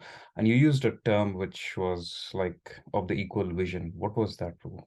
Yeah, so if you go Prabhuji 632, sorry, 630. 33. The Samyena is, in the translation, it says generally. Yeah. I thought that means to have. It is actually Samya Pashami. So that's what it's been explained. Yeah. So Sama vision. So Krishna is talking about some vision, and Arjun is sort of presenting his incapacity to be able to follow that. And that he, like a student is asking a question. So teacher has explained the subject matter, and Arjun, as a student, is asking his teacher, you have explained the importance of something, but I am not able to relate it with my life, and that's what has been given. Yeah, that's thank you. Thank you, Prabhuji. Priya Mataji.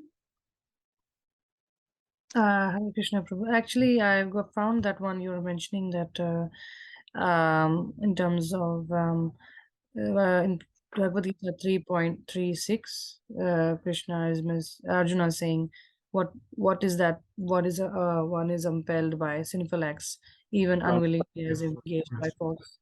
Yeah. What's that verse?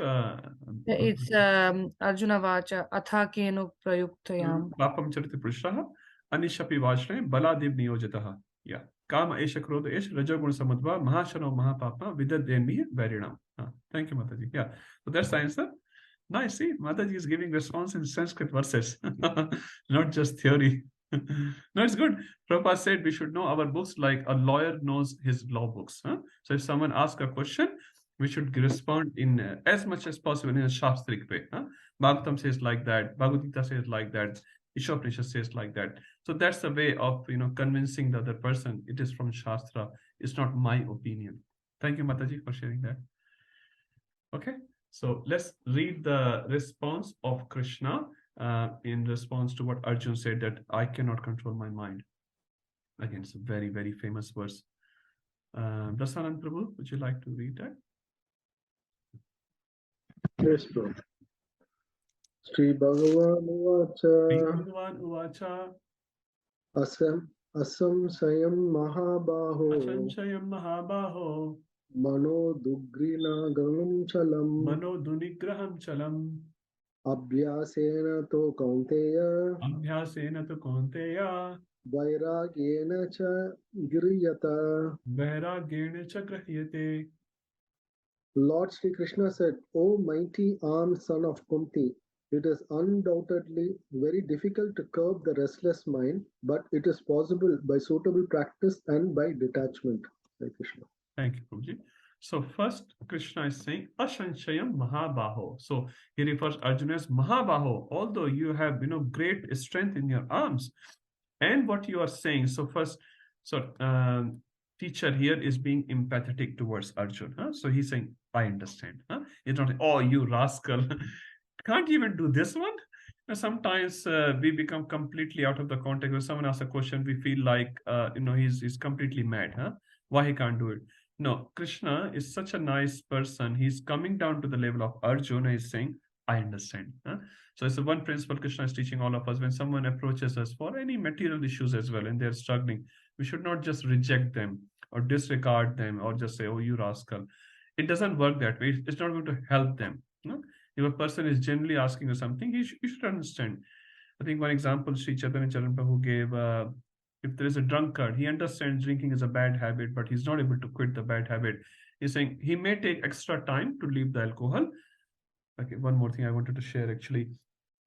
Radha Govind Maharaj Ji said very nicely, he said, the first person in winning the battle, say leaving alcohol or whatever, is to realize that drinking alcohol is wrong. If you realize that drinking alcohol is wrong or doing this activity is bad, 50% battle is won. Many times people don't even realize that drinking alcohol is wrong. What's wrong in it? So if they realize, that's a 50% battle, and then next 50% will, in due course of time, will go away. So sometimes people take longer to quit these bad habits, but the longer they take, when they listen the problems from others, the similar problems, they can relate very well and they can help them very well because they have this same problem they have suffered. Like we had cancer in the past or some big disease. If someone else going through the same disease, Prabhu, I understand the pain of it. Now we don't have it, so we may not be able to relate with that person. But if you have gone through the misery, in Hindi there's a kahawat, जाके पैर ना फटी बीमाई सो क्या जाने पीर पर आई. If you didn't have the crack in your feet, you'll not understand the pain, how a person with the cracked feet walk and how painful it is. So in some good sense, sometimes when we go through some miseries, sometimes we go through some struggles in our life, it makes us very, very strong. So Krishna is a very nice teacher, is a very nice friend. He's saying, Arjun, Asanshaya Mahabaho, Mano Durnigraham Chalam. Yes, controlling the mind is very, very difficult. But Krishna is not a compromising God at the same time. What he's not compromising? Actually, I asked about controlling the mind, but I changed my mind now. You don't have to do it. I'll give you some other. No, he's saying that the goal is still the same, but he's telling a practical way to achieve the goal. What is the goal? Controlling the mind, right? Which is being established by Arjuna as well as by Krishna's acceptance. It is very, very difficult. So how do you achieve that goal? Abhyasen tu kaunte. Abhyas means practice. So first step Krishna tells, Abhyasen. Please do practice, practice. Practice makes a man perfect. So practice means whatever positive we have to do in our life. Second thing Krishna tells, Vairagyena chagrahiyate. So two things Krishna is saying.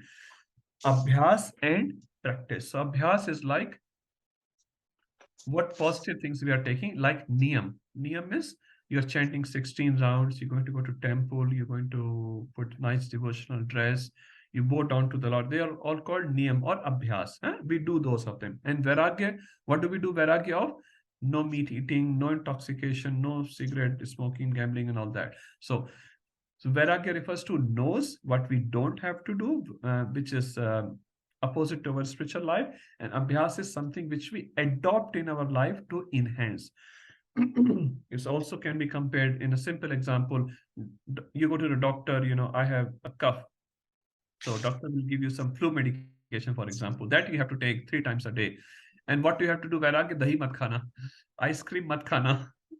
So no ice cream, or you have a diabetes, don't take sugar, take jamun ka powder.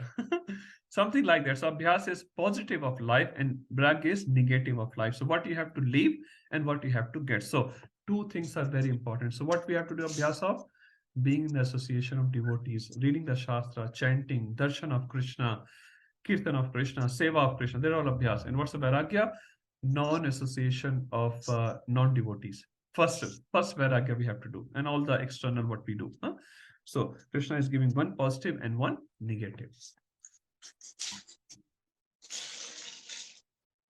And then he says the goal will be achieved. The first topic you want to do, 636.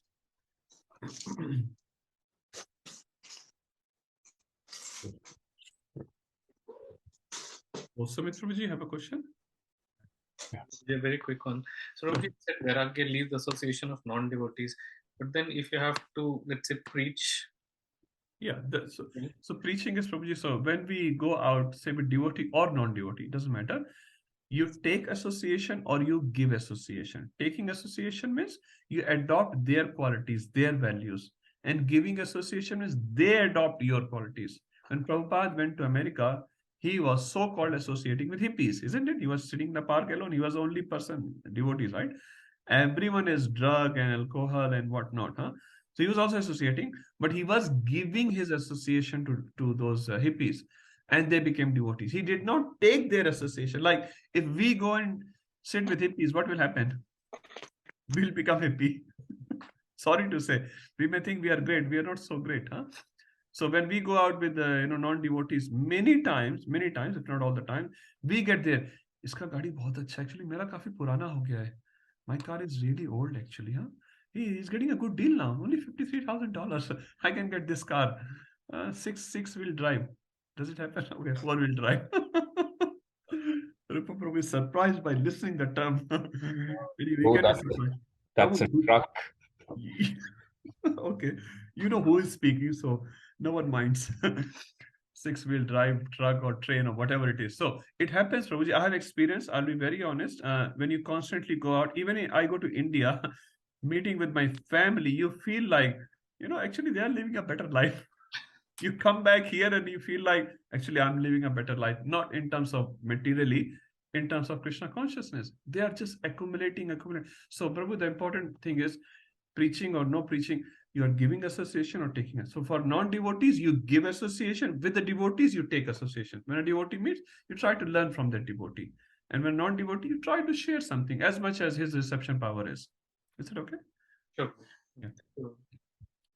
Okay, Rupam Prabhuji, sorry.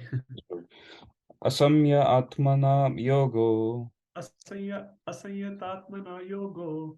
Dushprapa iti me mati. Dushprap iti me matihi. Vashyatmana yu yatata. Vashyatmana tu yatata. Shakya vaptum upyataha. Shakyo vaptum upayataha. For one whose mind is unbridled, self-realization is difficult work. But he whose mind is controlled and who strives by appropriate means is assured of success. That is my opinion. Thank you. So just look at this. 6.6 Bandhur Atmasmanasasya Yenatmaya Vatmanajita Anatmanasu Shatrutve Varte Tatmai Shatruvat. So you remember this verse very clearly. So one whose mind is friend, who has controlled his mind is friend. And mind can be enemy if you have not controlled your mind. Same thing you can see Krishna is repeating here.